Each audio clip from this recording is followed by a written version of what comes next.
We're never going to be able to fucking record. Oh, I think I just heard one. Oh my God. Scream at him. Oh, he's going to do it. Oh, he's going to open the window. Oh, here we go. There you go. Shut the fuck up! I'm trying to record my Disney podcast.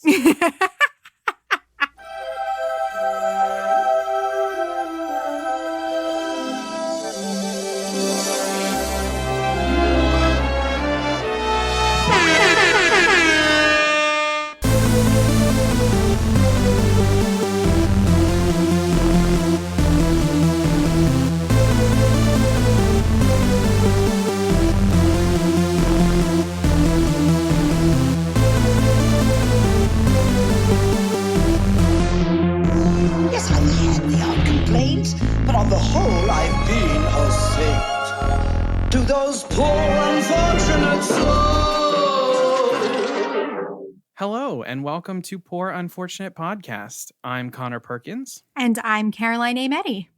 Welcome back to all of our returning listeners. We love having you with us. And for those of you who are new, welcome. Thanks for joining us. Please remember to hit follow or subscribe wherever you're listening to the podcast. And then if you like what you hear in this episode, make sure that you leave a review and a 5-star rating. That'll just, help all the other people find the podcast, yeah. Caroline, it's a rough day. And I don't have to ask what's new because there's a fuck ton that is new right now. I have my list. I literally was like, let me make a list. She wrote it down. Yeah. We're going to get to the major stuff in a minute. I'll start with the surface level Disney news. So, the NBA experience in Disney Springs will not ever be reopening. Bye-bye sports ball. Bye-bye sports ball. If you listen... I'm very choked up about it, as you can tell. Oh my God, I thought you were making a sports joke. Choked up is like when you get choked up on the bat in baseball. Oh, yeah, I know that. Oh, you were making a sports joke? No, I wasn't, but cute. Oh. Anyway, if you listen to the Where the Lost Things Go episode, the NBA experience is on the site of the former Disney Quest. So who knows what will happen now that the NBA experience is no longer. And in other Disney Springs news, this is so exciting to me.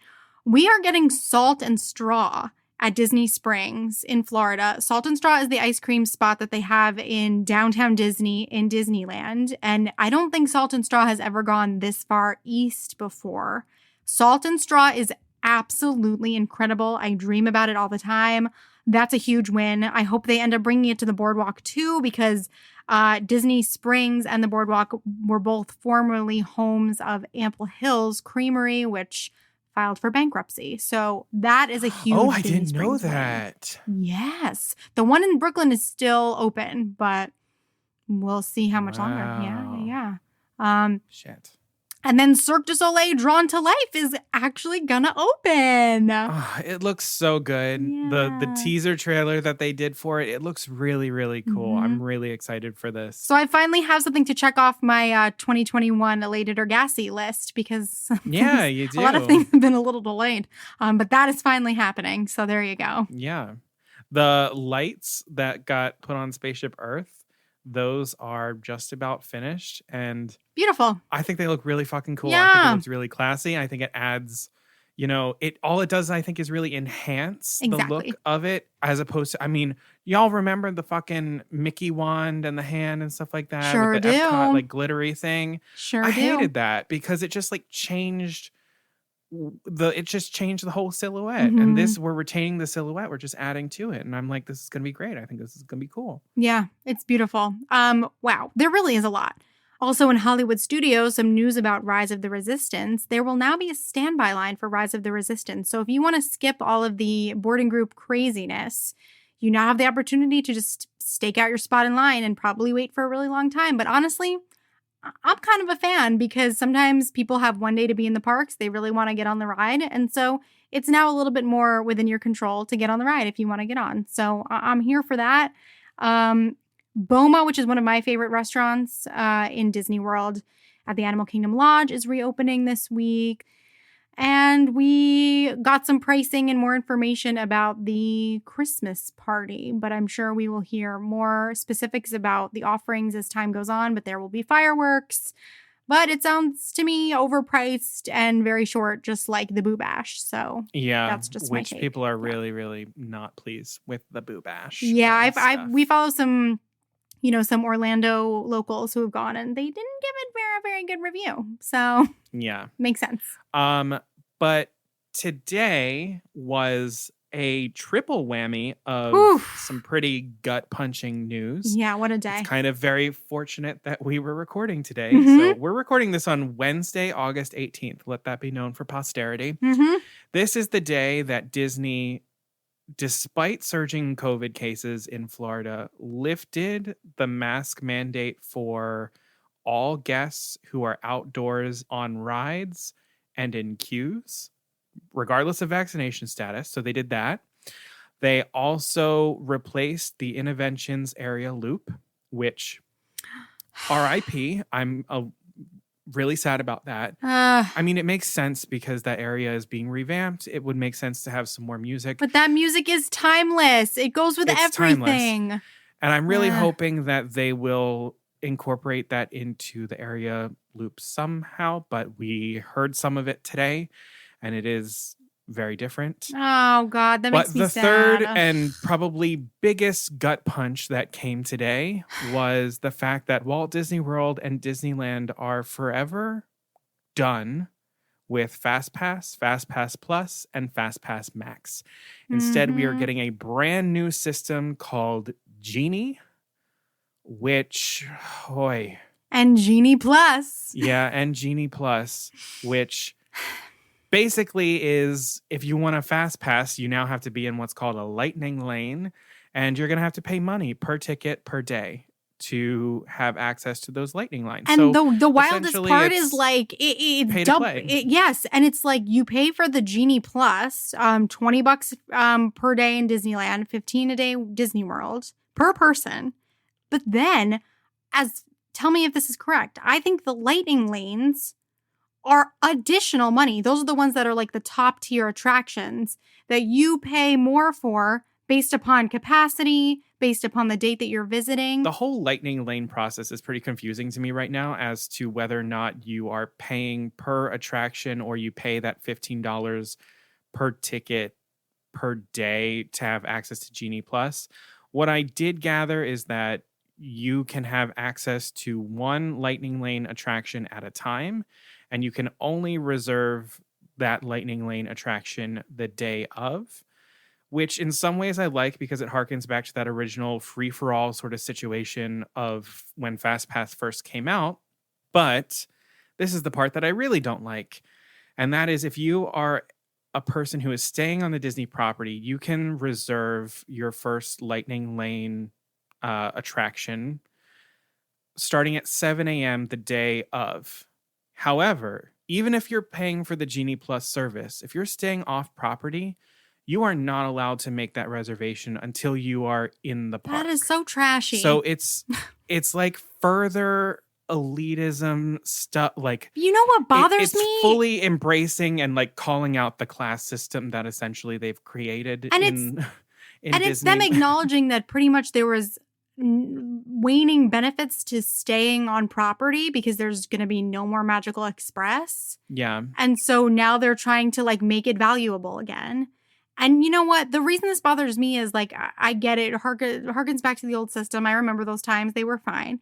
Number one, the way my family does it is we actually like to plan it in advance and know where we're going. But here's what bothers me is like, this is very specific to us, but like, if you're a member of Actors Equity in New York City, you know if you're trying to go to an EPA, which for those who don't know, it's an open audition pretty much. You can go online and right when the clock hits the time that you can sign up for the audition, you got to press the button so that you can get a slot.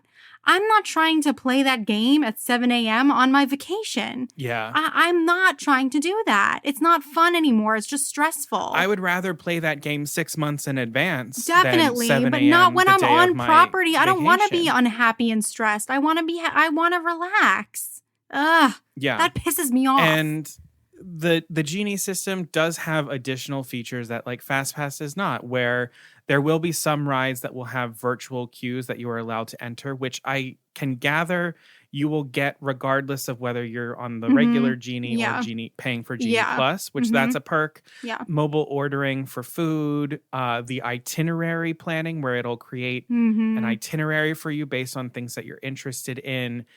Forecasting wait time, so sort of like giving you an estimate of what wait time. Like these are all things that are pretty cool that I think are good with this whole thing. But this Genie Plus system, this lightning lane situation. Also, I just don't like that name. It's just I don't like the name. It's a terrible name. It's a terrible name. But it's frustrating because they're now asking you to pay like $15 extra a day to have access to rides that you're already paying $200+ a day for. Oh yeah. Yep.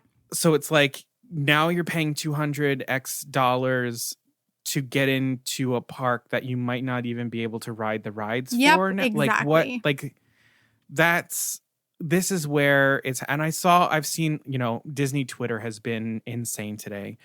But I saw a tweet that really raised an important conversation that I don't think a lot of people are willing to have because we're all looking at it from our consumer point of view, but the point of view of cast members who are going to be dealing with people who are even further entitled to a certain experience because they feel that they have paid extra for it. And so their example that they gave is the person who's going to pitch a fit when they don't get the seat that they want on Seven Dwarfs Mine Train because they paid extra for Genie Plus. All of these microtransactions, what they said, are really coming and hitting hard on the cast members who have to deal with these people who feel like they are entitled to a slightly better or different experience because they have paid more for it. And that's exhausting. That's not a sustainable model for your employees, especially right now in the time of COVID. This was a move that really broke my heart. I mean, I followed this one guy on Twitter, and he was like, "This is Disney just flat out saying we have created a class system and putting a price on it." Even a couple of weeks ago, I had it in my mind. I was like, I was traveling and I was like, I wonder like if I could make Disneyland for a day work. And the way that things are with Disney right now, it doesn't feel like a thing for me anymore. Number one, because I was like, okay, I'm going to go to one park because I need to save a little bit of money. I'm not going to buy a park hopper. But they specifically blocked it out so that the only way to access California Adventure was if you bought a park hopper. They claimed it was sold out for a single park ticket. So I would have had to buy a park hopper. And then at that time we had the Max Pass system. And that feels like if you have one day, you have to buy it. And on top of that, I was like, okay, great. I'll get a park hopper. That way I can get on Rise of the Resistance and the new Spider-Man ride. Awesome. No, because both of those rides right now are operating with the boarding group system, which I acknowledge right now might be because we're not trying to have people crammed into lines with COVID. I don't really think that's what it is. But I would not have been able to ride both of those rides anyway because there's no chance that my luck would have it that at both times that they run boarding group lottery that I would get one for each ride. They do it in the morning and they do it in the afternoon. So the whole thing for me, I was like, yeah, I'm going to be there for one day and I'm just going to be stressed out about the things that I won't get to do. And that's what this whole Genie Plus thing feels like too, is it's just like, let me be stressed about what I'm missing out on and what people are edging in front of me for. Yeah, under the guise of let's not stress you out. Yeah, it's complete. This is totally sucking the fun out of the whole thing. Oh, aside from the fact that it's completely unaffordable, it's just making it stressful. Yeah. Ugh. Yeah. And I mean, there are definitely some flaws in the Fastpass system of like the standby lines become so intolerable because people are fast passing so often that like now those standby lines are basically standstill lines. So like, yeah, there are some flaws in the Fastpass system that need to be worked out, but this doesn't seem like it's looking to address any of those flaws. It's just now gatekeeping who can access the system that, started out kind of pretty great for some people. And, you know, another feature of the Genie is this whole virtual queue, which some of the rides will have virtual queues, which you'll have access to through the Genie app. In some ways, like, yes, that's great. You're not spending as much time actually in lines. You can really enjoy the park. But a rather big point is that theme parks are designed for people to stand in line. Mm-hmm. Otherwise, it will lead to an experience of overcrowding. You need people to be standing in lines to suck people out of streets and into certain locations to keep the flow. I don't think Disney World in Florida is necessarily, and certainly not Disneyland, is designed to have people standing around and doing virtual queues as opposed to standing in lines. The streets aren't wide enough. Especially in Disney World, the attractions aren't spaced out enough. I mean, like, imagine the people trying to go to Peter Pan's Flight, It's a Small World, and PhilharMagic. Like, they're all going to be standing in the same area. That's a corridor to get to Liberty Square. It's going to be just blocked. They've taken free magic bands from us, the Magical Express. Extra magic hours are not the same as they used to be at all. Yep, they've taken Fastpass from us now. They're taking away Happily Ever After. I'm just pissed. All of the things that were just sort of used to be part of your park ticket are now an extra cost. And that barrier is gonna turn people from their base away. I mean, it's not a matter of whether or not I want to go to Disney now. It's truly like, I don't know if I can afford to go to Disney. And especially to be a person who would go back year after year, like, I'm just wondering, that's not sustainable. Where's the line here? Because all I'm hearing about things like the Boo Bash are that it's not worth the money, simply because it's a short amount of time. On top of the fact that in that short amount of time there isn't anything major like fireworks offered. When are we all gonna say enough is enough? Exactly. When are we gonna stop buying those tickets? Yeah. Then? I mean, the Disney stock, after they announced, it was already dropping today, but after they announced Genie Plus, it has dropped significantly. Like, it has really plummeted. Well, that's our episode, everybody. My God. Thanks for joining us.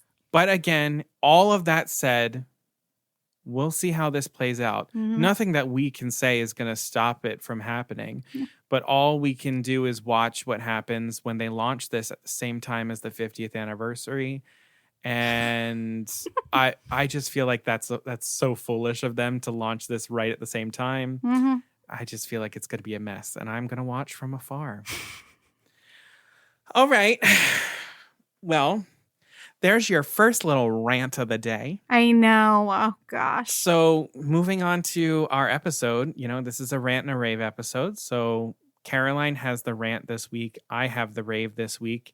And our theme that we're going for, it's kind of a different one for us. I don't think we haven't really gone pretty far into Pixar. Yeah. So we are doing forgotten Pixar films. I'm going to be raving about one that is forgotten that shouldn't be forgotten. And Caroline is going to rant about something that is, I think, already starting to be forgotten, but she thinks should stay that way.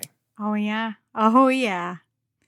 Well, let me just jump right into it, because speaking of blue men who annoy me, the Genie right now, Genie Oh my God, my brain didn't work. I couldn't handle that. Okay, I'm with it. I'm going to rant today about Onward.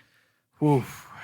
I had some pretty strong feelings about Onward right after I watched it when it dropped on Disney Plus back in the early days of the pandemic. And I have not rewatched it since. And I rewatched it for this rant. And I'm ready to take apart what is going on with that movie. And is that going to be the last time for you? Yes. My summary of this rant is this. I want Onward to be forgotten because of a promising premise, a world of potential, a bizarre lack of heart, and what I think it means for the future of Pixar. So I'm not going to give too much background information because this isn't one of our showdowns, but just for context, a little bit about Onward.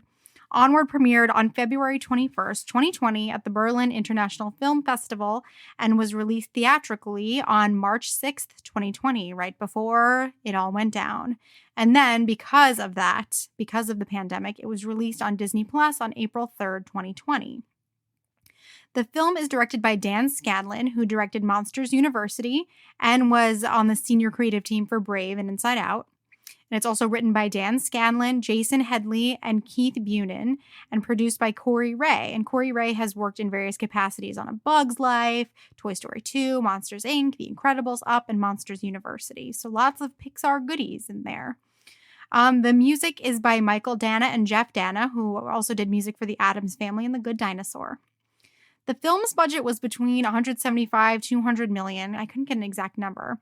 And the box office was about $141.9 million. And so, though the box office was, of course, affected by the pandemic hitting within its first release week, its opening weekend box office was only $40 million, close to the $39 million 2015 opening weekend box office of The Good Dinosaur, which we all know tanked. All right, so Onward is inspired by the death of Dan Scanlon's father when he and his brother were young. Scanlon heard an audio recording of his father when he was a teenager, and his wonder about what his father was like is what inspired this film. The film stars Tom Holland as Ian Lightfoot, Chris Pratt as Barley Lightfoot, Julia Louis-Dreyfus as Laura Lightfoot, Octavia Spencer as Corey the Manticore, Mel Rodriguez as Colt Bronco, Lena Waithe as Spectre, and more, with, of course, John Ratzenberger as Fenwick. John Ratzenberger is in every Pixar film. So, Onward has an 88% on Rotten Tomatoes with a 95% audience score, 7.4 on IMDb, and a 61% on Metacritic. I'm not going to jump into a long plot synopsis or anything like that here because this is a rant, but in short, if you don't know what it's about, Elven brothers Ian and Barley embark on a magical quest to bring back their late father for one day. And just be warned, there are spoilers ahead in this rant. So, here's what I think is going wrong in this film. I'm going to start with the plot. Oh, God. So the plot that I just read sounds fantastic to me. You know, these Elven brothers embark to bring their father back for a day. I'm hooked. I really am. Yeah. As does the original description that Pixar released in 2017. They just said it was going to be about a suburban fantasy world.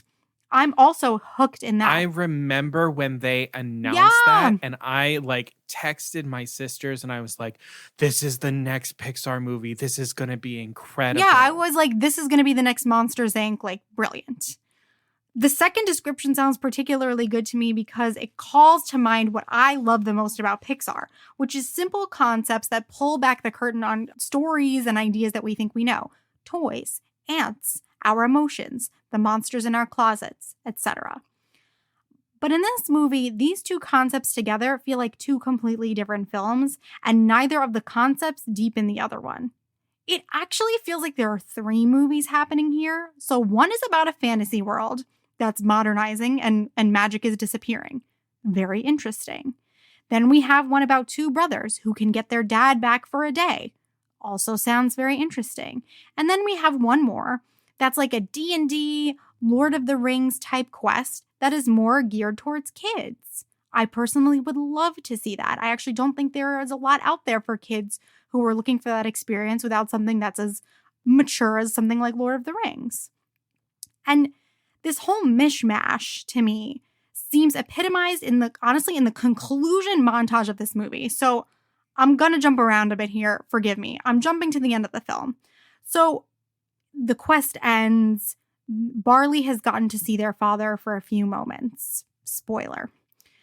Then we do a closing montage of everything has been, things are good now. So there was a feeling in the closing of the film of Ian and Barley brought true magic back to Mushroomton. Because we see Colt using his legs instead of using his squad car. We see the Manticore embracing her mythology and Ian teaching the class about magic. That's the ending of a different film. That's the ending of the film that's about bringing back magic to a modernized world. It felt super forced to me, and it detracted from the major moment that just happened of their father, whose name is Wilden, and I don't even think I knew that from watching the movie, appearing for a few moments and the center of the story, which has to do with these two brothers. Or, like, okay, is that the center of the story? What is this movie ultimately about?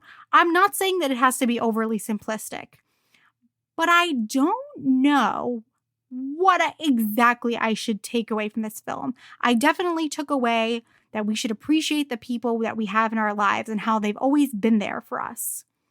Number one, drive that point home a little bit more. But also, I know that I have very high standards for Pixar, but is that the best we got? That's the big takeaway of this film? I don't know. And then if that is a family-driven quest ending in the town, like being destroyed by this smoke monster type creature, felt strange to me. It just felt like it belonged in another movie. Yeah, I 100% agree with that.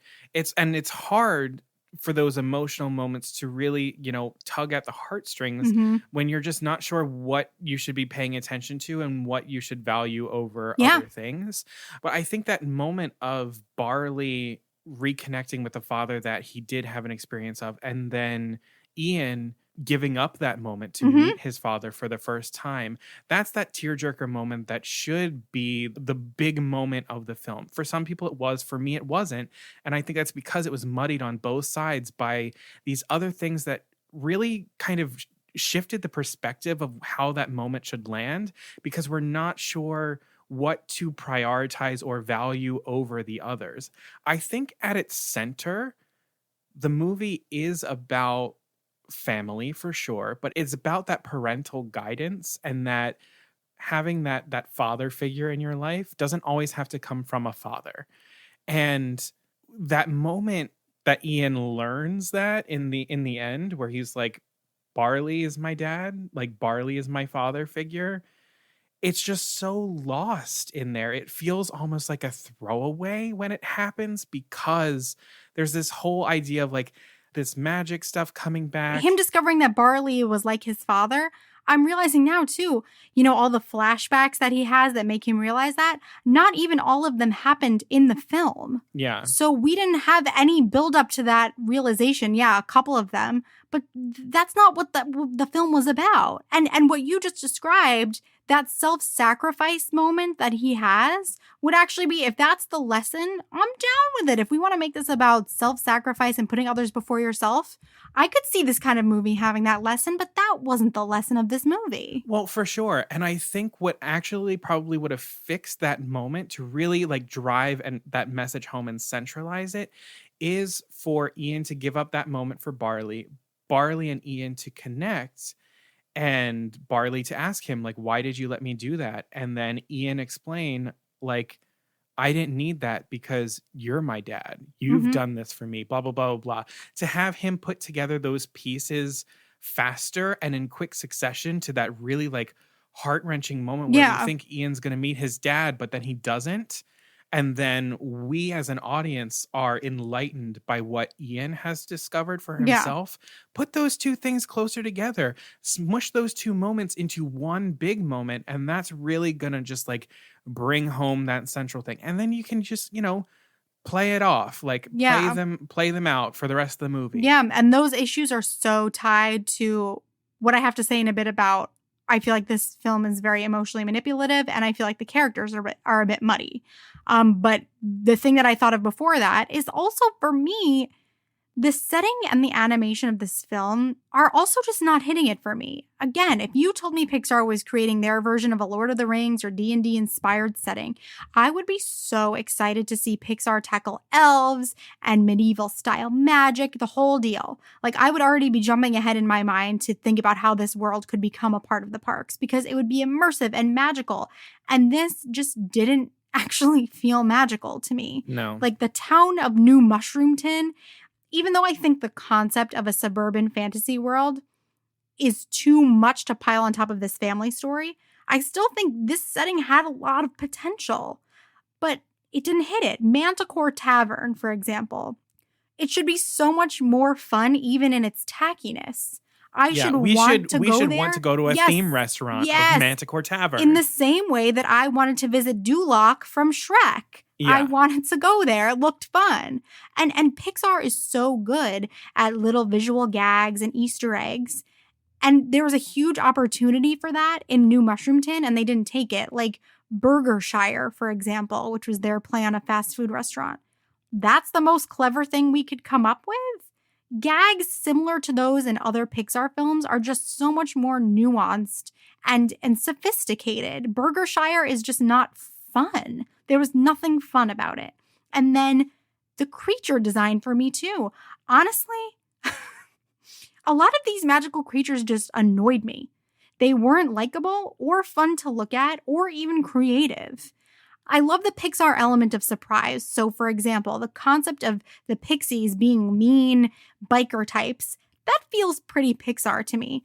But there just wasn't anything fun about them. Instead of being like fun grumpy, they were just mean. And every time they came back, I was like, oh no. Like when one of them smashes into the windshield, I was like, oh my God, like not them again. And the whole part of this is supposed to feel like a D&D game where there's an excitement about, ooh, like what kind of cool creature am I going to meet next?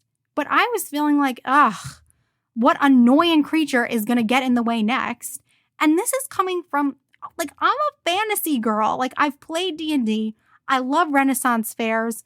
I feel like I've read every YA fantasy series known to man. This is my jam. And I really didn't like any of these creatures. And even the elven looks of Ian and Barley felt a bit phoned in to me for Pixar.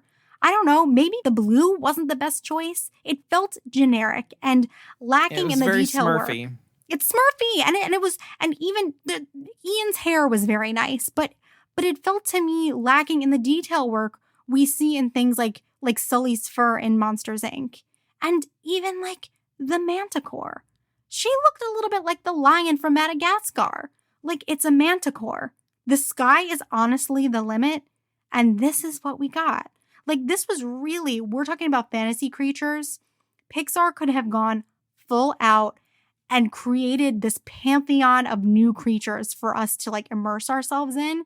And they didn't do it. And like, you can see it even in the color palette and the overall aesthetic of this movie.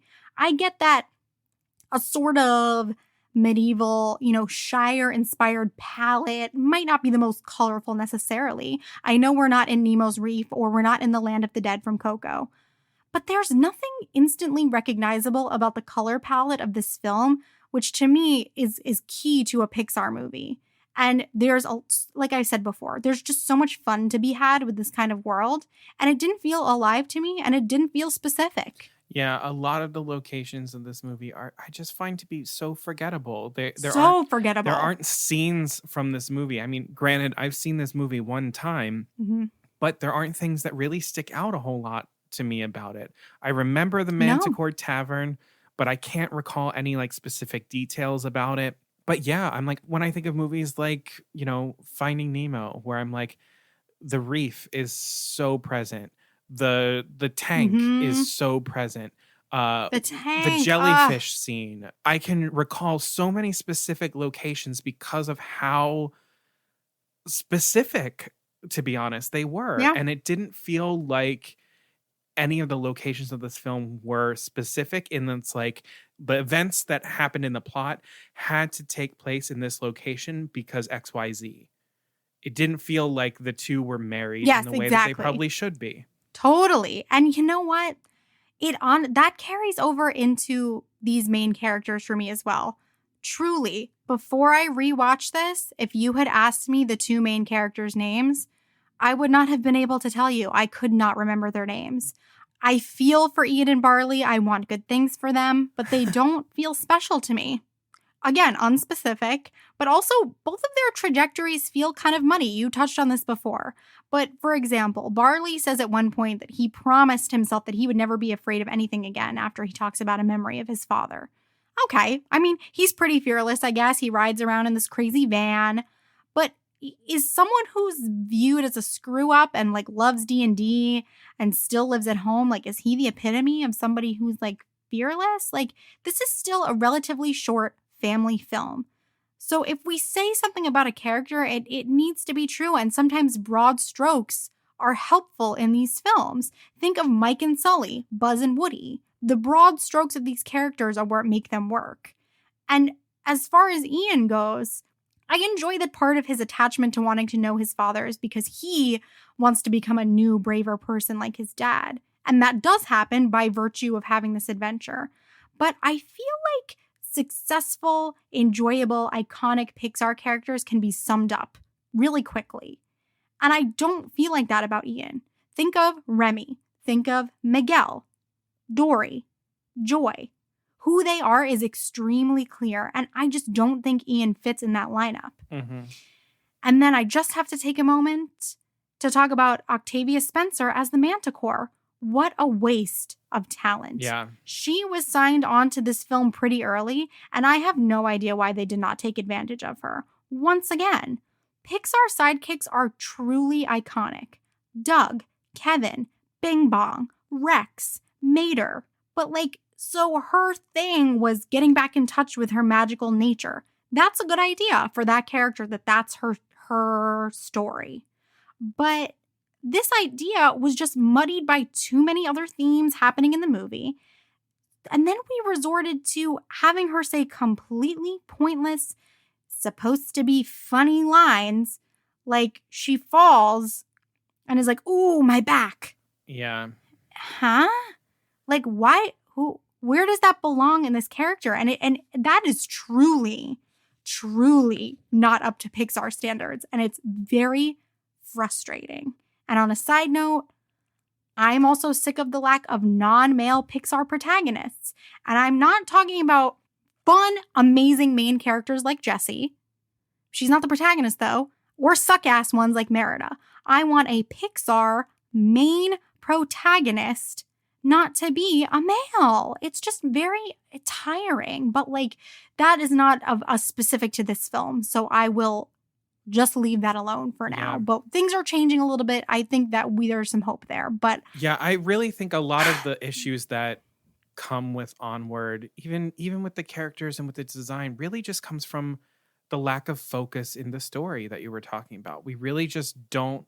There are many things happening. There are a lot of good ideas, and we need to really, I think, parse them down and be like, what is actually essential for this story? What supports it, and what is superfluous, or what is a different film altogether? And, I keep saying this because honestly, the Sweatbox documentary really changed my idea of how these movies are made. If the Kingdom of the Sun did not get to be made for these kinds of reasons, why did Onward get to be made? I agree with you. If they killed Kingdom of the Sun dead because it was just, there were too many ideas, it was operating on too many levels, it wasn't making sense, and they parsed that down to a buddy comedy farce, why aren't we doing that anymore? And I think even if the story is a bit of a mess, I think there's still a small possibility that it could end in a movie that's still enjoyable. Yeah. And I was wondering why I didn't feel like that with Onward. I'm like, I didn't enjoy it either. And I think it comes down to this. I think this film is very emotionally manipulative. I'm always okay with Pixar making me cry. I will touch on this a bit more in a little, but I feel like Pixar now creates concepts and plot points just to try to get people to cry, rather than it being a natural reaction to something that resonates in the story. And it totally reminds me of what Connor and I learned about in acting school in terms of emotion on stage, which is do not seek to generate the emotion, but let the emotion be a byproduct, if it comes naturally, from you trying to achieve something. And I feel like all that's happening in this film is that emotion is just being generated from nothing. And it's frustrating to me because I got choked up on my second watch. But rather than it being cathartic like it is in pretty much every other Pixar movie, honestly, even the Up opening sequence, which does feel like it's just out there to make you upset, I was annoyed that it was happening to me because I felt like I was being manipulated. And I think it's because the concept of Wilden, again, who knew that was his name? Wilden's legs being his only presence in pretty much the entire film. It's a little bit of an out there concept. When I first saw that in a trailer, I was willing to ride with it because it does immediately pull you in because it kind of captures your imagination a little bit. I don't mind Pixar going a little bit twisted in that way. Will it be a little bit difficult for kids? I think probably, but all right. But soon after this concept was introduced that we are definitely going to be hanging out with just his legs for a while, it became upsetting to me pretty quickly. Granted, I know I'm a little fragile, but it was actually distressing to me to see Ian and Barley in the front of the van while their dad's legs just sit in the back, unable to communicate with them, knowing that it's honestly really upsetting me right now, and not in a fun way, knowing that the clock is running out and there's part of him back there just sitting there kind of sadly, unable to communicate. It put me personally in a very dark place, and it just felt like Pixar wanted to upset me. Because to me, this idea, and I get that this is probably part of the point, this idea of him being partially there is worse than him being completely gone. Having him just within reach but not fully there is even more painful. And I'm also okay with Ian, like we were talking about before, Ian giving up the chance to meet his dad to Barley, and that becoming a part of the self-sacrifice and recognizing his brother and all of that. Although, like we discussed, I don't think the message of that moment is particularly clear. But you know, he doesn't even get to watch from a distance or wave. He had to be stuck behind the rubble and miss most of it. And it was actually painful to watch, not in like a released kind of way. I think after having to deal with the pain of seeing these disembodied legs for a whole movie, we could have had Ian meet his dad for like 30 seconds. And sure, the pain of it could have been, oh God, it was 30 seconds. It was too short. And get a hug with Barley and still realize what he does about Barley. Or at least just don't have him fall so that he misses even watching the full moment happen from a distance. It's just, it's too much. I don't know what the point is. And aside from that, another quick point about what I feel like is going wrong here is that, like you said, you remembered one of these sequences from having watched the movie once. A lot of the sequences in this film just felt tired to me. There's a water escape scene where the water level is rising and they've got to press the button before they go underwater. That happens in a million Disney movies. That's Tangled. That's Tangled. Thank you. Then we have cranky pixies. We already have those in Disney. And honestly, a lot of the modernized fantasy ideas felt ripped off from Shrek, and Shrek does it better. Mm-hmm. So, I don't know. It also feels like Pixar ripping itself off.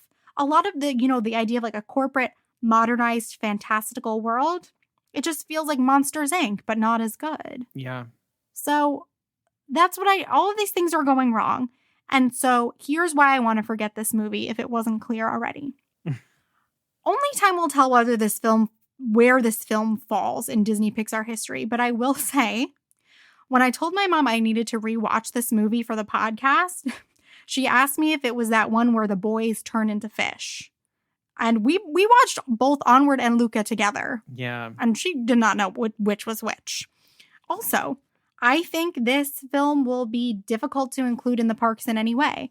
This is largely due to the fact that the play on the medieval fantasy world was not well done. If it had been more specific, I could actually see this kind of element working in the parks.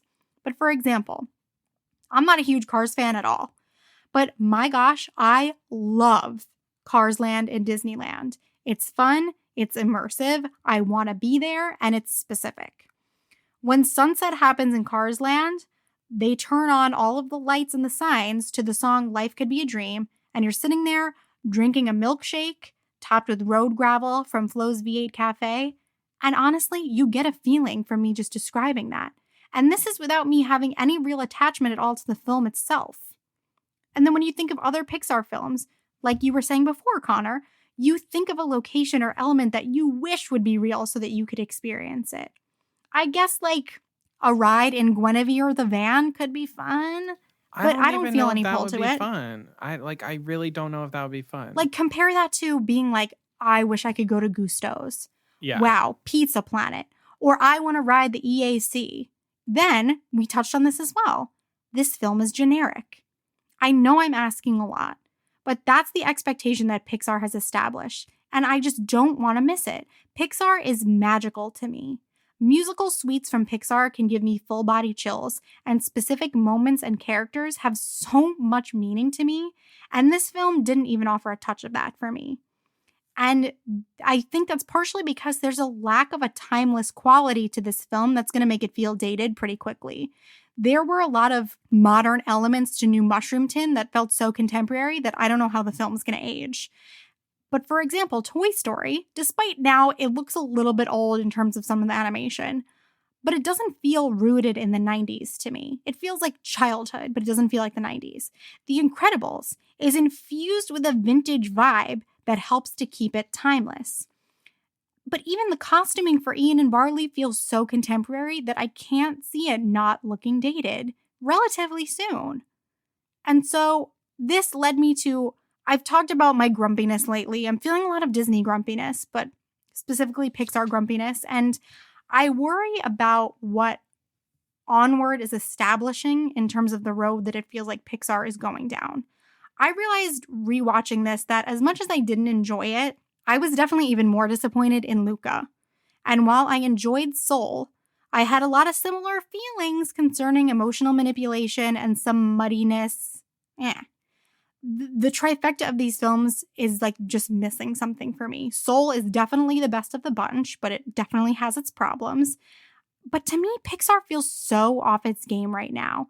And it feels like they're out of good ideas, but trying to plug scenarios into their formula of like tearjerker plus like leading duo equals Pixar movie. And then we have Turning Red coming in 2022, which is relying on the super overused transformation trope that Soul and Luca already used. I have a lot of faith that things will change in Pixar, especially with some turnover in who's working there.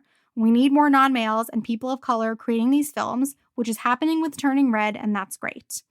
But more than anything, Pixar movies up until now have made me feel less alone in the experience of like how delicate it is to be a human being, often using non-humans to do so, which I think is absolutely brilliant. Onward made me walk away feeling more distress and less understood and less entertained. And that's all there is to it. I could go on and on about but the bottom line is it didn't add anything to my life. Mm-hmm. And that's what I've come to expect from Pixar. And they set that bar and you can't go under it once you've set the bar. And that's what I have to say. Wow. That's a really good point. I think you said that like so beautifully. I kind of feel bad. I was like, why do I feel funky? No, I honestly feel like it's because I'm thinking about Onward. No, I felt bad when I watched Onward because I wanted to cry. I was ready to cry. It was a Pixar movie. I wanted it to be this thing that really had a profound effect on me, but it didn't. And I think part of it is because the story was just weird. It was establishing this relationship that was so general and so specific that I could not take part in it, that I felt isolated from it. So I was watching this other experience and just being like, oh, I guess that's what it's like to have a brother. I don't know. It was weird. And meanwhile, every time I hear I wouldn't have nothing if I didn't have you from Monsters, Inc., I think of me and you. Yeah. Like, I'm not a male. I am not a monster. I'm not all these things. And yet somehow I'm able to draw, and they're coworkers. It's completely different. But somehow I connect it to me and you. And I can't do this with that movie at all. What a disappointment. Yeah, I'm in agreement with you that something is off right now for Pixar. I enjoyed Soul. I enjoyed Luca. I cried at both of those movies. I see what you're saying about the emotional manipulation. I did feel like something, as much as I enjoyed Soul, something was just a little bit hollow in there. I'm not quite sure what it was. It's honestly a mystery, and it's kind of an experience. Soul itself is like an experience unlike any Pixar movie that I've had because something was missing there, but I can't even tell you what it is because the thing that's missing from Soul is not the same thing that is missing from Onward or Luca. It's just something unique in and of itself. And I'm also not sure whether I'm supposed to feel that something is missing and that's part of the whole experience of that movie. I don't know. I think a lot of the brilliant storytellers at Disney are in Disney Animation Studios right now. I think Disney Animation Studios did a really good job of that mentorship of some of those older storytellers, really mentoring people like Jennifer Lee, Byron Howard, like Christopher Buck, like Yeah. those folks who would then come up and like start taking things over. And I feel like the Andrew Stantons, John Lasseters, Pete Doctors, like they're trying to do that. I think they started doing it a little bit too late. Mm-hmm. They probably need to start doing that around the time of like Incredibles and Ratatouille, when it was really happening, like in the time of like Up and Brave. Yeah. I get the fun job this week. Yeah. I get Tell me to something do good. The Rave. And so I'm talking about a Pixar film that has been forgotten that really deserves our attention. And that is Pixar's second entry into their canon, A Bug's Life. Yeah, I was sort of inspired by this, talking about our last episode, talking about the movies that came out in that 1998 time period, because that was really rough. But also when we were doing another episode and we were like, what movie should have gotten a sequel that didn't get a sequel? And my dad and Aaron both said A Bug's Life. Oh, I love that. And I would agree. I think A Bug's Life really does deserve a sequel. But here's a whole bunch of reasons and a whole, rave on why even just the first one is enough.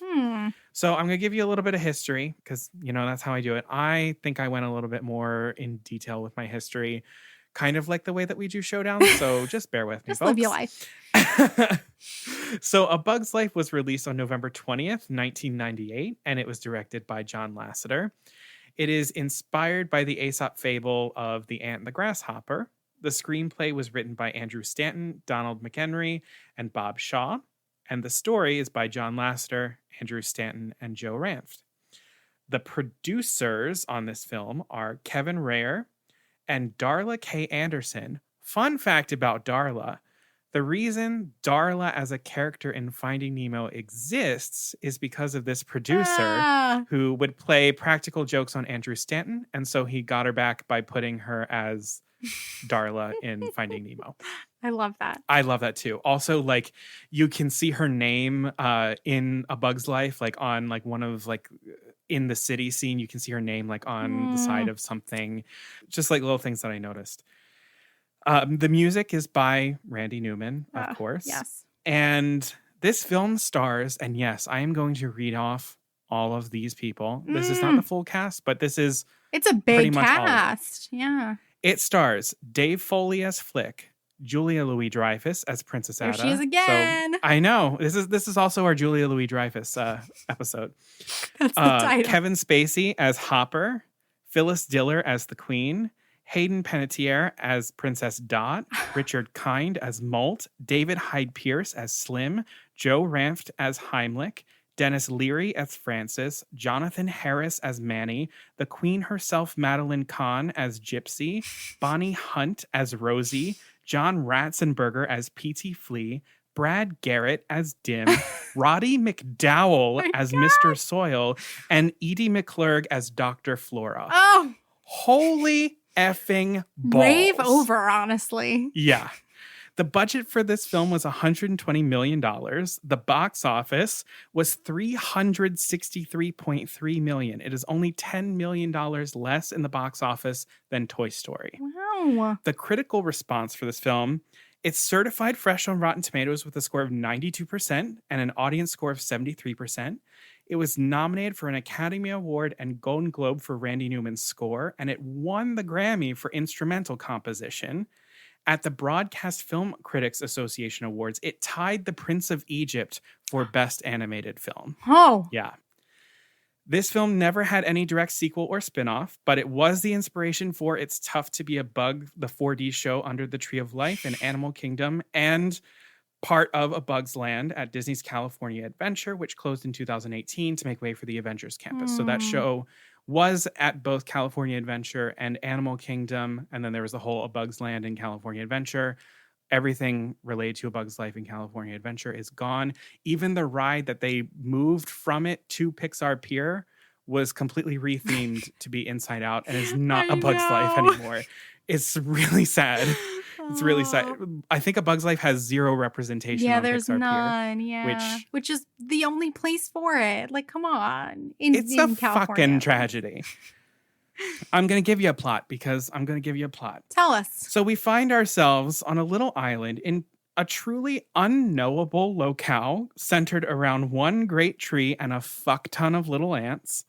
And these ants are tasked with harvesting a year's worth of food to be offered up to the harsh and vindictive grasshoppers in exchange for alleged protection.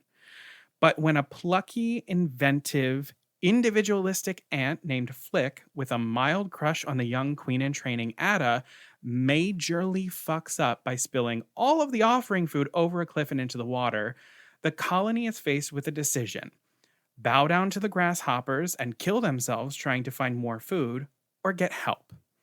Flick crosses the gorge by way of a floating dandelion spore, any asthmatic's nightmare, and into the city to find warriors, but returns home unknowingly with a group of circus bugs. Together, this band of theater hacks and the colony of purple-blue ants that I have never seen in nature must work together to save their colony once and for all. It's so delightful. It's what could you not like here? So as part of my research for this, I did the usual, go on IMDb, collect the information for the history and stuff like that.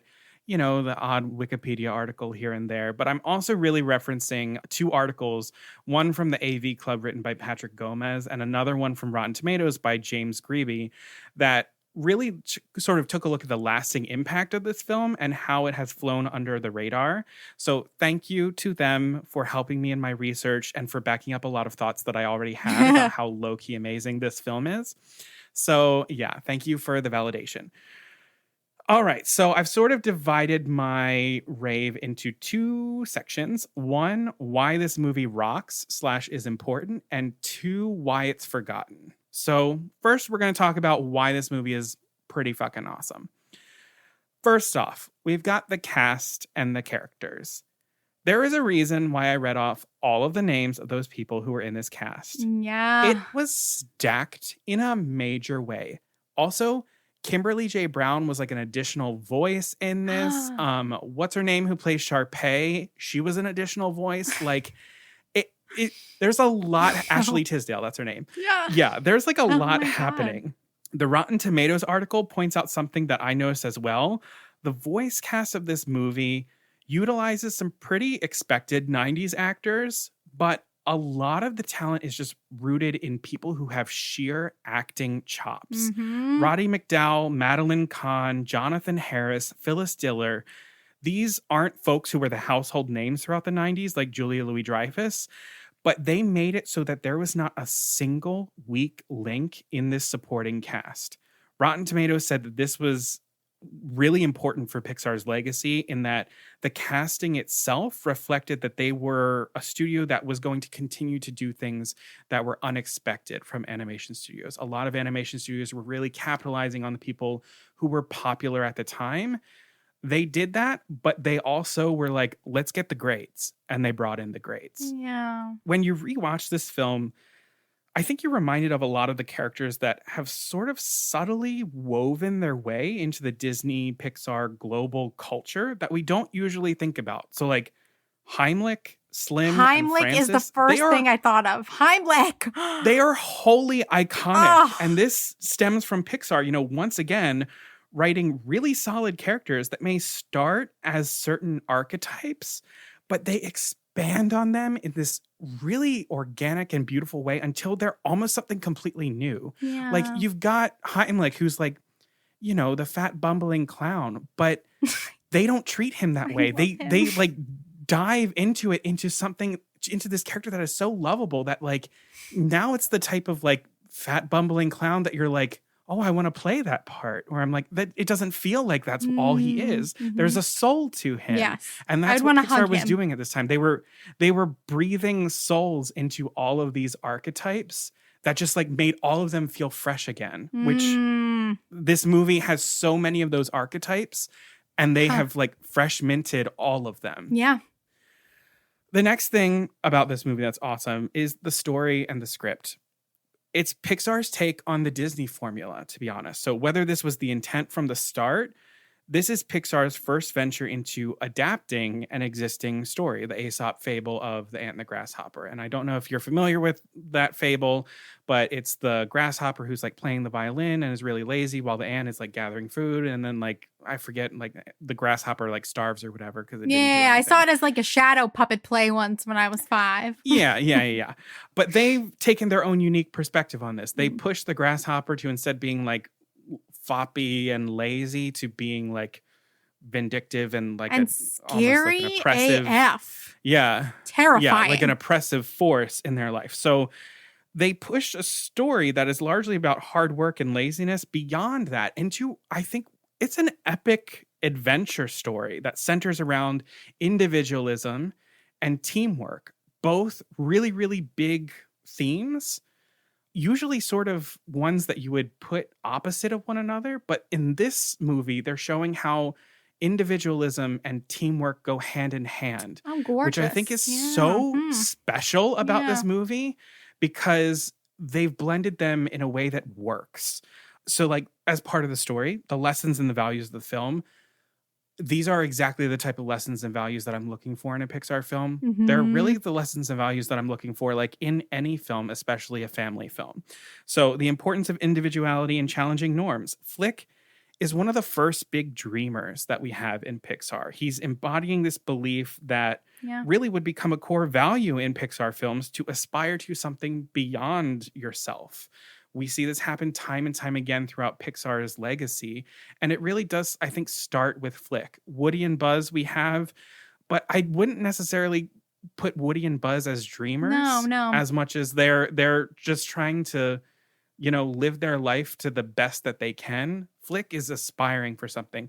Flick is like the Wall-E, like this person who's looking for something outside of himself.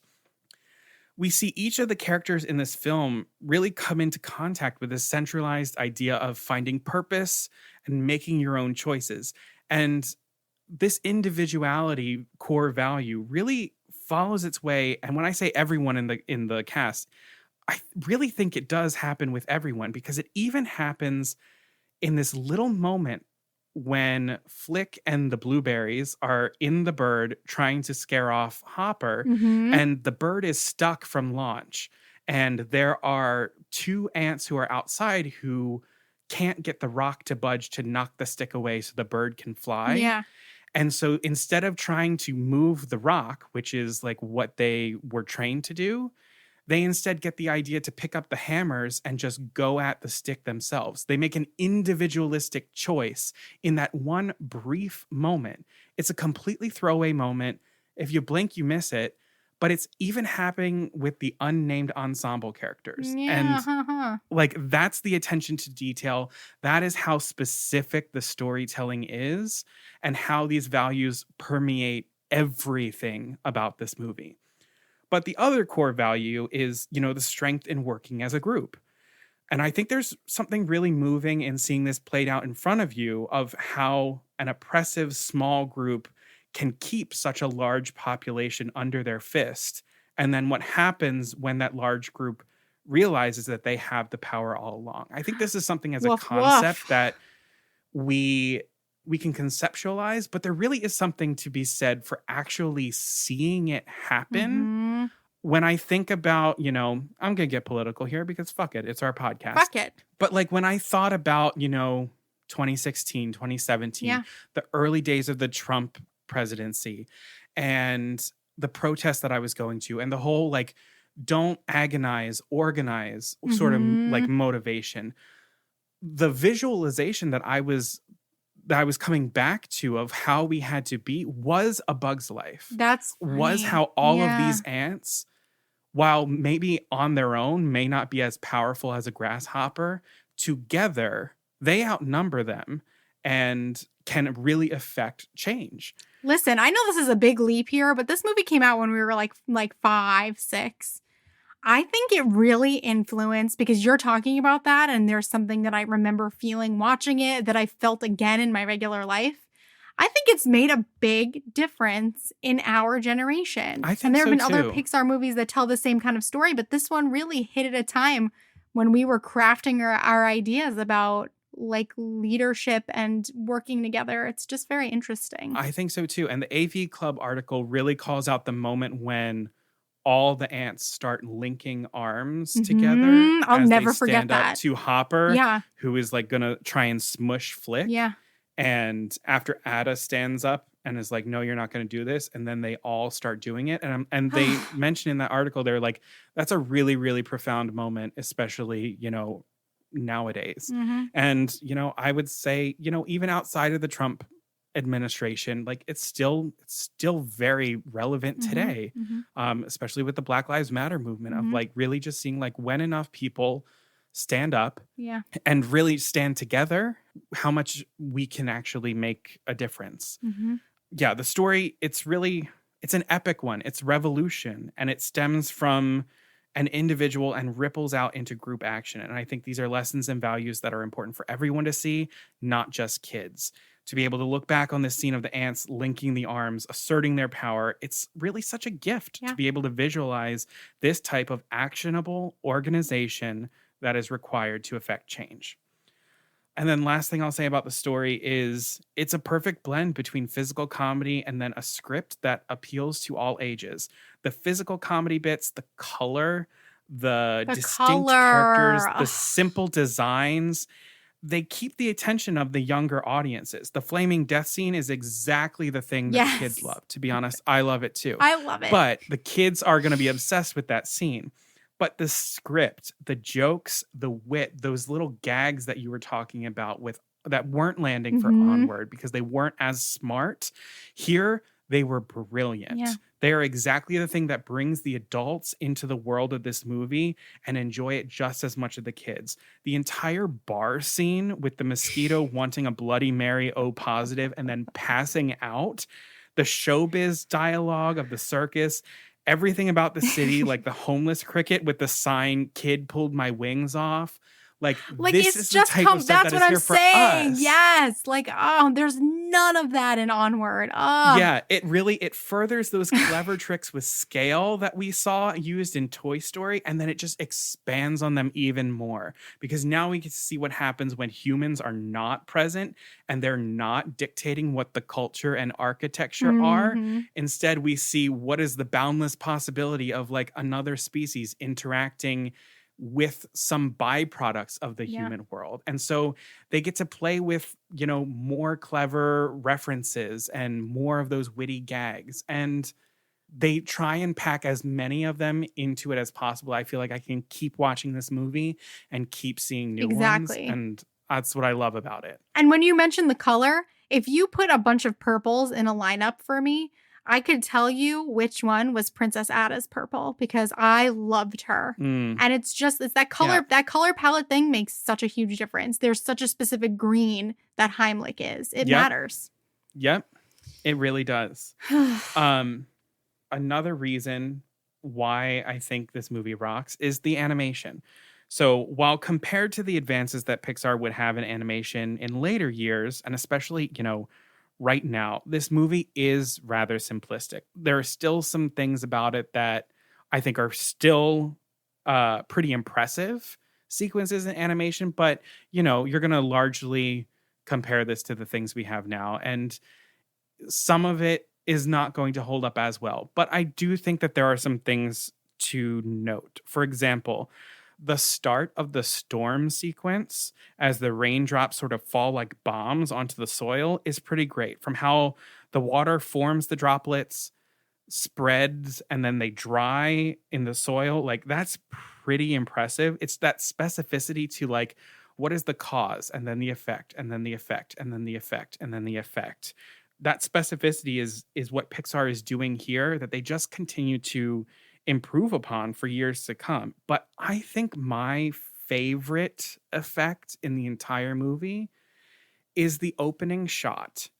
So I don't know if you've watched Bug's Life recently. No, I haven't. The opening shot is it's just this camera and it's slowly approaching the tree on Ant Island as the music plays. And it just keeps getting closer and closer and closer. And then it sort of stops as it's looking at the tree and then has some blades of grass that are in the soft focus because you're focusing on the tree behind you. And then the focus shifts from the tree to the grass. Yes. And then you watch the ants climb up yeah. the grass. And I think that effect is one of the most perfect effects that they have done to make us feel like we are scaling down to the size of ants without the traditional like going up and down. Yeah. It's just moving in and then a quick shift of focus and we're there. Yeah. We are ants. Cool. It's brilliant.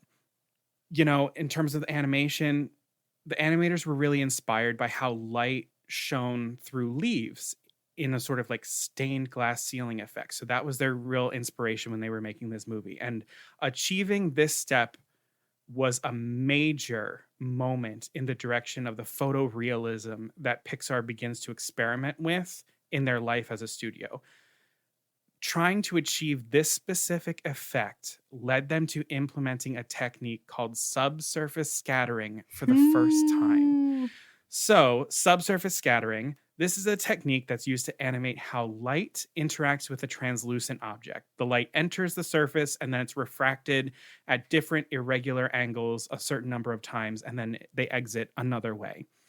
This is the technique of how you achieve that believability of specific textures in 3D space. If you recall, this is the technique that Caroline, you mentioned in our Ratatouille episode that helped them achieve the believability of the foods in the film. It was developed by Pixar co-founder Edwin Catmull in the 70s, and he worked with a small team at Pixar to solve the problems that kept it from working in animation. And they used a short film as their way to test the technique and how the result of it would work in animation. And that film was Jerry's Game, which was attached to the theatrical release of A Bug's Life. Love it. So that was the first time Pixar was using subsurface scattering. And the whole point of that short, which is so iconic now. What a delightful short. I remember the first time I watched it. Exactly. The whole point of that was to try out subsurface scattering. And yet it was also brilliant. That, like, how important that would be. And it was also brilliant. Where have we gone wrong? Oh my gosh. I know. And then my last section on why this movie rocks, why it's important, is its impact on Pixar as a studio. I know I've been relating a lot of things back to the impact on the studio, but this is where I really want to talk about some things. The implementation of subsurface scattering is a really big deal for Pixar and helps them honestly dominate the world of 3D computer graphics in film over the next few years. This is what took them into Toy Story 2, into Monsters, Inc., into The Incredibles, where they pulled away from all of these other studios in this really, really incredible way. A Bug's Life, I didn't know this, was the first film ever to be digitally transferred frame by frame for DVD to maintain its widescreen format. So it was the first film ever to be digitally transferred frame by frame. And then this is, I think, the biggest thing for Pixar. This movie really was all about scalability, pushing the storytelling to balance a script among many characters, larger and more naturalistic worlds to build in the animation. It's a movie that Pixar is using to push themselves beyond where Toy Story ended.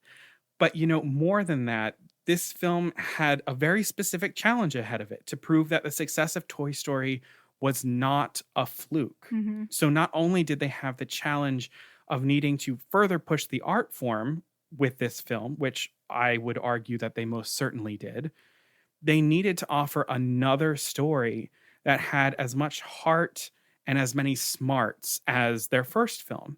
And, you know, I think A Bug's Life most certainly did that. And I think a measure of its success is, in fact, its forgettability. It more than kept the studio around. It paved the way for even more successes that would ultimately become more memorable and more profound and change animated storytelling even more than A Bug's Life would. So the fact that we have Coco and Up, I think is really owed to the fact that A Bug's Life hit the mark it needed to secure Pixar's foothold. Toy Story was them like busting open the door and being like, yo, we're here. And then the ants just came on in and they were like, we'll be your foundation. Everything else builds off of us. I love that. That's how I think of this thing. So now moving into this part, why is this movie forgotten? So I think there are 3 things as to why this movie could be forgotten. One is the quote unquote sophomore slump, which I don't think really happened here as much as it was a Toy Story sandwich. So as the second entry to an illustrious career as a studio, A Bug's Life now doesn't have the same punch as it did when Pixar was starting out. I think that's only compounded by the fact that it landed smack in the middle of 2 Toy Story films. The first being the one that put Pixar on the map, and the second being an animated sequel that finally lived up to the standard of its predecessor, something that many sequels, animation or not, are able to do. Yeah. And then, as the studio continued to grow, animation and storytelling continued to change and improve. A Bug's Life was less of a movie to go back to, as people were really sort of laser focused on what comes next from Pixar. So the advancing momentum that this film brought to the studio always had you looking forward to the possibilities of the future, as opposed to look back at what this movie did. So I think that's where it sort of kind of got lost in where it came in the timeline. I think one of the biggest reasons, though, why this film can be so easily forgotten is because of a feud that happened between DreamWorks and Disney and Pixar. So in 1998, DreamWorks released the film Ants, which centered around a young male ant trying to save the colony. So I did some research and digging, and I was fascinated by how much is out there about what happened, because I was a kid when this was happening, so I didn't really know what was happening. All I knew there was just two ant movies that were out. Yeah. And I was going to go see the Disney one. Yeah, exactly. So around the time of both Ants and A Bug's Life's developments, there was a very public feud that broke out between John Lasseter and Steve Jobs of Pixar and Jeffrey Katzenberg of DreamWorks. Jeffrey Katzenberg, he was the former chairman of Disney's film division, and he left after a big fight with Michael Eisner, who was the CEO at the time.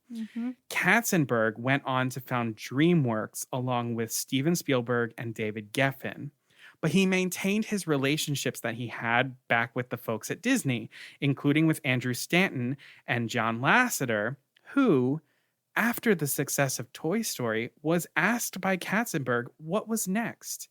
And John Lasseter told him all about A Bug's Life in detail.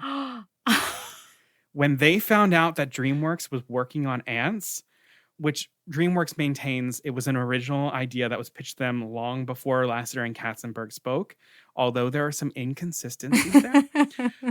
The folks at Pixar obviously felt extremely betrayed, and Michael Eisner convinced the board of Disney not to pay Katzenberg his bonus that they were contractually obligated to pay him as part of him leaving the company. And then Michael Eisner scheduled the release of A Bug's Life to coincide with DreamWorks' release of The Prince of Egypt, which was that studio's first animation release. So Katzenberg then retaliated by pushing up Ants to compete with A Bug's Life, and then said that he would move the release of Ants if Disney would move the release of A Bug's Life so it wouldn't compete with The Prince of Egypt. According to Steve Jobs and John Lasseter, Katzenberg made calls to them saying that if they just slowed the production process of A Bug's Life without telling Disney, he would just put Ants on hold. Ultimately, both films were successful, both Ants and A Bug's Life.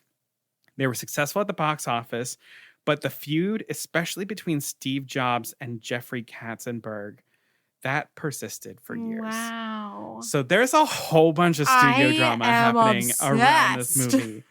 I know. And so, but really what it comes down to is all of us who aren't these big Hollywood bigwigs, we're going to the movie theaters, and at the same time, we had Ants and we had A Bug's Life. I was going to say, we really can't get enough of the Bug move. It's just interesting that they both did well. Why?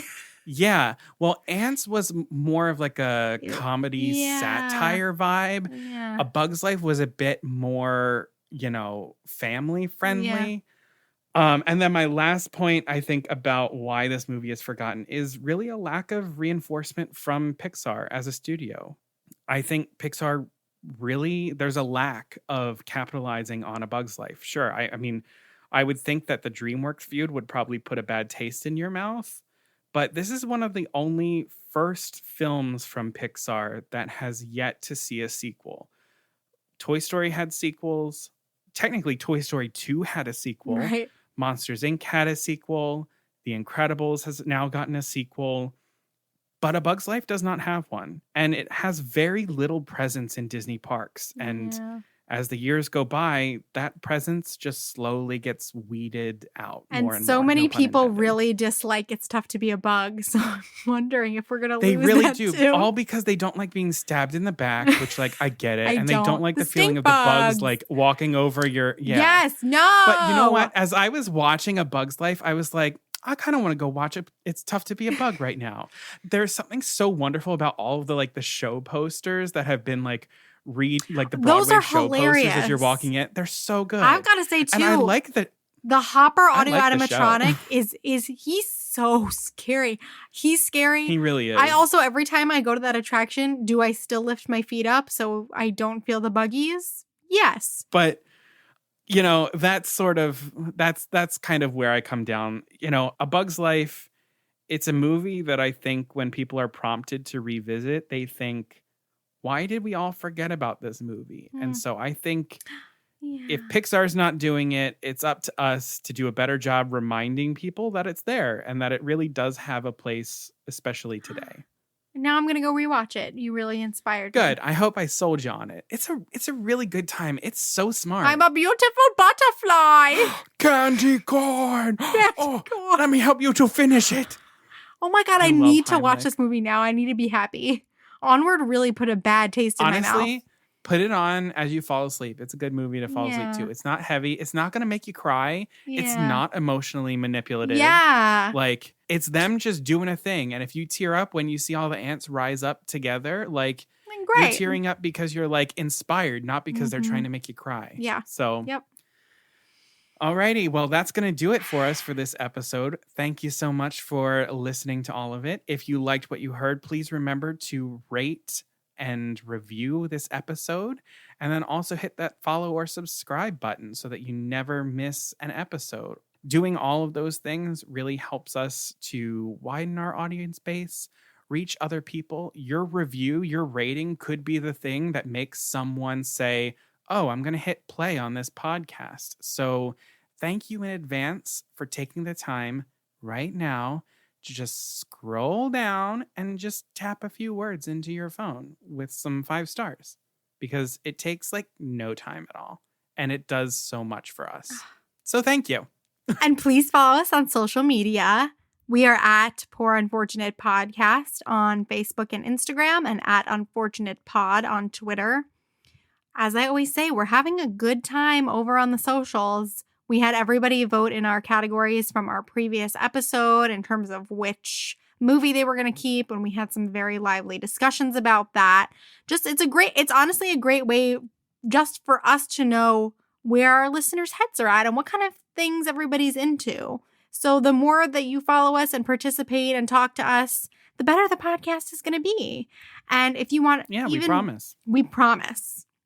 And if you want even more of an opportunity to discuss the episodes, to discuss Disney, especially with all of these new parks developments, please pop over to our private Facebook group, the Poor Unfortunate Fam. I'm sure we're going to be talking about Genie Plus on there. Oh, are we ever? We always take some fun quizzes, and we just know so many of our listeners on a much more personal level, which is so exciting for us. And so we'd love to get to know you too. And you can also email us, poorunfortunatepodcast@gmail.com. Suggestions, questions. If you just want to say hi, we'd love to say hi back. So just, hit us up. The last thing that I'm going to say is that it does take us a little bit of money to keep the podcast up and running and coming to you all. And we do have a PayPal account to accept donations. The link to that PayPal account is in the episode description and also in the website links on our social media accounts. You can make donations monthly. You can make them one-time donations. You can make them $5, $10, $50, $100. Truly, anything that you have to spare really does a lot for us. It all just goes right back into the podcast. It just helps us cover the basic costs of, keeping the podcast up and going. So thank you very much for considering donating. And we hope to have some more exciting news for you in the future about some things that are ahead. So great. Yeah, that's what we've got going. Okie dokie. Well, until next time. Beluga Savruga.